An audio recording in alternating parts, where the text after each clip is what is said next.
Merci Claire. Cet échange avec toi m'a fait beaucoup de bien. T'en prie. Je me suis souvenu beaucoup de ce que ma grand-mère me disait. Ah ouais? Quand j'étais petite, j'allais souvent chez elle. Et le dimanche, on allait à l'église. Oh. Et chaque fois avant de dormir, elle me lisait une histoire de la vie. Et il y a une histoire dont tu te rappelles? Ça va être difficile, hein. Au moins une, quand même. Il y a une histoire qu'elle aimait souvent me raconter, c'est Jésus. Ouais. Allez, raconte. Elle disait que les hommes avaient beaucoup péché. Et ils étaient condamnés à aller en enfer. Mais Dieu aimait les hommes, tu vois. Il aimait tellement les hommes qu'il a envoyé son fils Jésus pour sauver les hommes de l'enfer. Et celui qui l'acceptait et qui marchait selon ses commandements était sauvé. C'est tout ce que je me souviens encore. Ah, mais c'est déjà beaucoup. Ouais.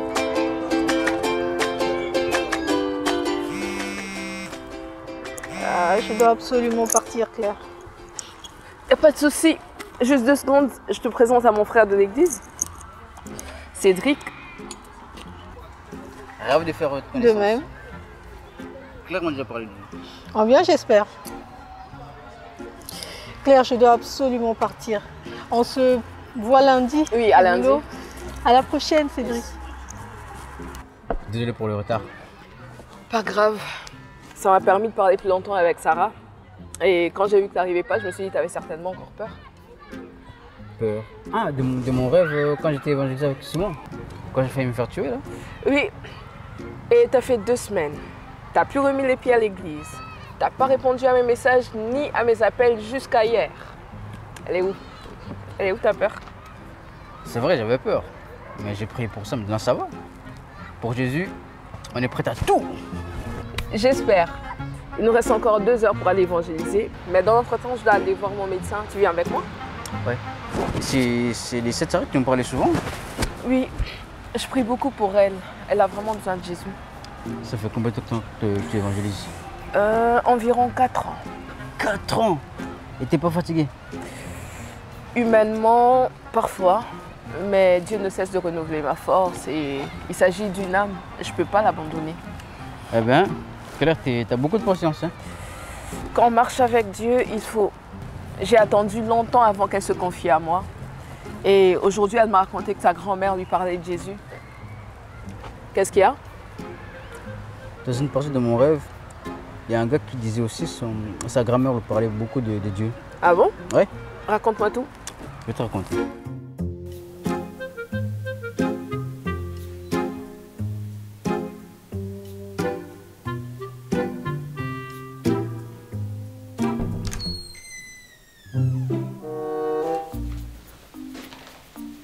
Merci docteur. Avec plaisir. Encore beaucoup de courage, Lucie. Tu salues ta mère et ta petite soeur pour moi? Oui, je ne manquerai pas, merci. Cédric, tu peux me donner le numéro de la femme du pasteur, s'il te plaît? Cédric?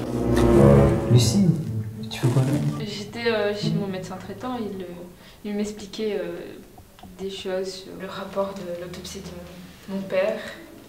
Je savais pas qu'on avait le même docteur. Et puis, tu lis la Bible, t'es croyant? Ouais, en quelque sorte. Puis c'est pas mon médecin, c'est pour mon ami. Claire, ma nouvelle patronne, la fille de mon patron qui est décédé. Oh, enchantée et mes condoléances pour votre père.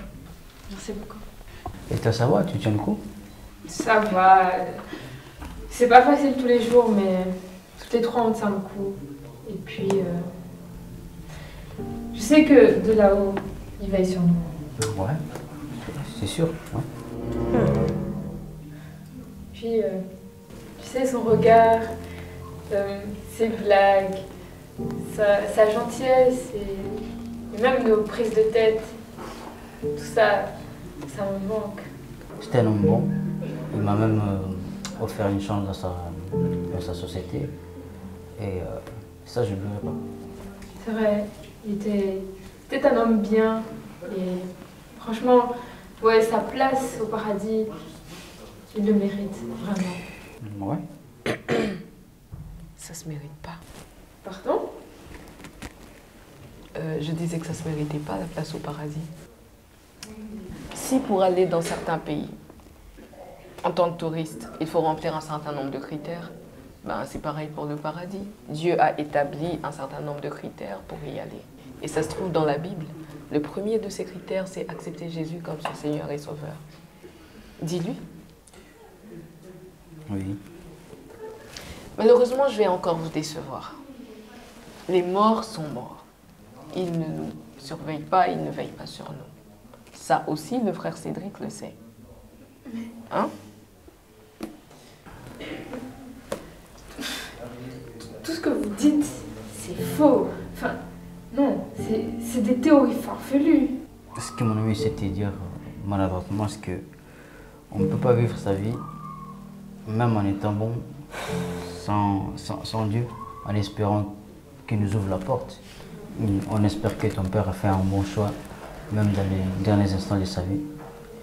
Et ces choix, tu peux aussi les faire de ton vivant. Excusez-moi, je dois partir.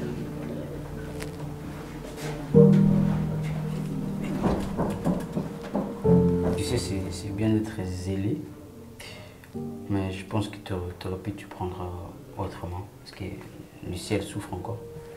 Elle vient à peine de perdre son père. T'as raison, c'est vrai. Personne n'est parfait. Je m'en excuse. Et puis entre nous, si je perds mon travail, c'est toi qui as payé le prochain loyer. Moi, j'y vais. Tu vas où? Je vais réparer ton horaire. Elle, professeur.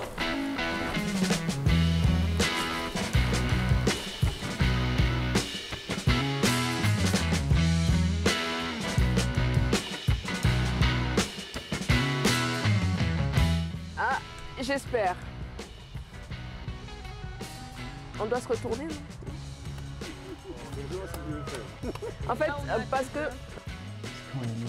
Tu ne peux pas... C'est ça, ce qu'il y a.